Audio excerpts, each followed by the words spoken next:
The drama surrounding a fantasy matchup between Floyd Mayweather Jr. and Terence "Bud" Crawford has ignited debates across the boxing world.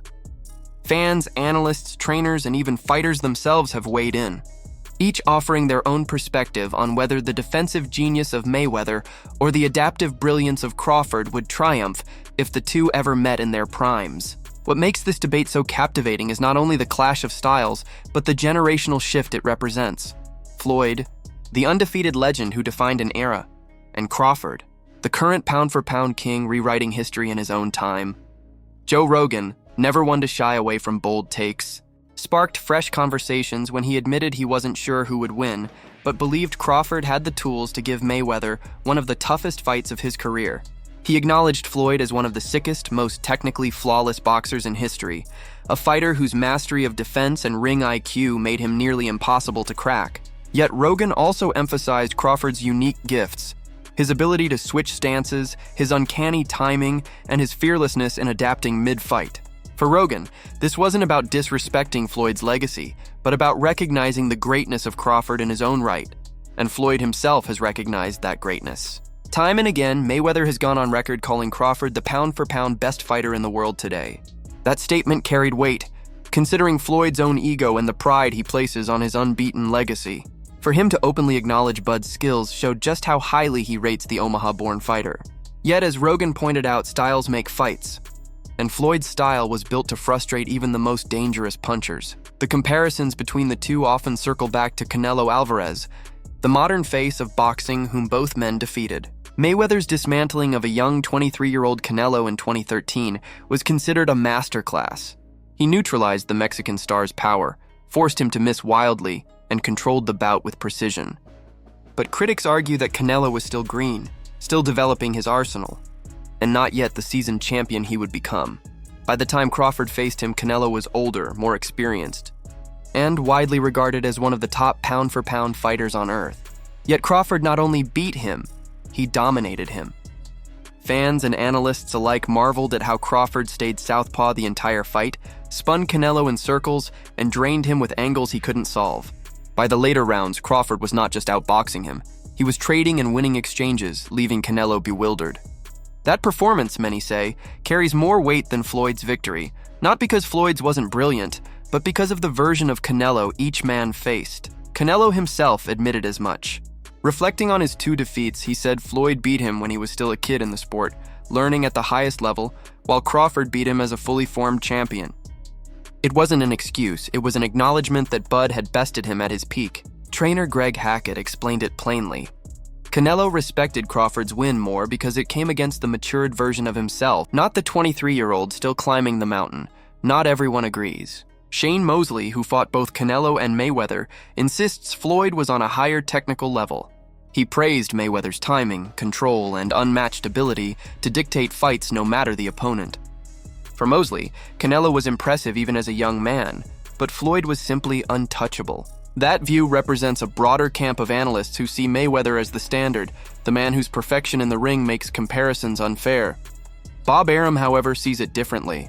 The legendary promoter flat out declared Crawford would beat Floyd even in his prime. To Arum, Crawford's adaptability is unlike anything Mayweather ever faced. His ability to seamlessly switch stances, alter strategies mid-round, and weaponize his range makes him the rare fighter who could crack Floyd's defensive puzzle. Arum's confidence in Crawford reflects a belief that every era crowns a new king, and this era belongs to Bud. Commentators Simon Jordan, Adam Smith, and Duke McKenzie added their voices, breaking down why Crawford's performance against Canelo was such a revelation. They emphasized how Bud refused to trade early, instead frustrating Canelo with movement and taps before stepping up the pressure in the later rounds. That discipline, combined with his ability to stay southpaw and exploit Canelo's weaknesses, left the Mexican star lost. For them, Crawford didn't just win, he proved he could dominate at the highest level with intelligence as much as skill. Generational comparisons always invite controversy, but what makes this debate even richer is the respect both fighters command. Crawford himself has confidently declared that if he and Floyd fought in their primes, he would win. For Bud, self-belief isn't arrogance. It's the fuel that's carried him through multiple divisions and against some of the toughest names in the sport. Andre Ward, Crawford's close friend and former champion, has gone so far as to suggest Bud has already done enough to walk away. Ward argues that Crawford could retire now, and his legacy would remain untarnished. A rare feat in a sport where most legends stay too long. Then there's Floyd's discipline, something Joe Rogan highlighted as the secret to his longevity. While many athletes crumble under fame and fortune, Floyd's notorious nightlife was often just smoke and mirrors. He partied with water in hand, ran home from nightclubs, and never stopped training. That relentless focus is why he remained unbeaten, why his reflexes never dulled, and why his record sits at 50-0. To beat that version of Floyd would require something extraordinary. And Rogan believes Crawford just might have the tools to attempt it. Trainer Abel Sanchez echoed that Crawford's rise isn't just about wins, but the dominance of those wins. He pointed out how Crawford never allowed Canelo to find rhythm and pushed harder than expected late in the fight. For Sanchez, that's the mark of a superstar, a fighter who not only wins, but elevates his game when the stakes are highest. Brian "Bomac" McIntyre, Crawford's longtime trainer, left no room for debate. For him, Bud is already the greatest fighter of this era. His dominance across weight classes, his ability to outthink every opponent, and his refusal to duck challenges have cemented his place. At this point, Bomac said, he can do whatever he wants.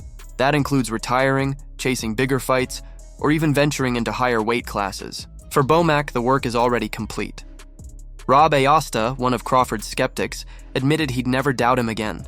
After predicting Bud couldn't pull it off, he was stunned by how flawless the performance was.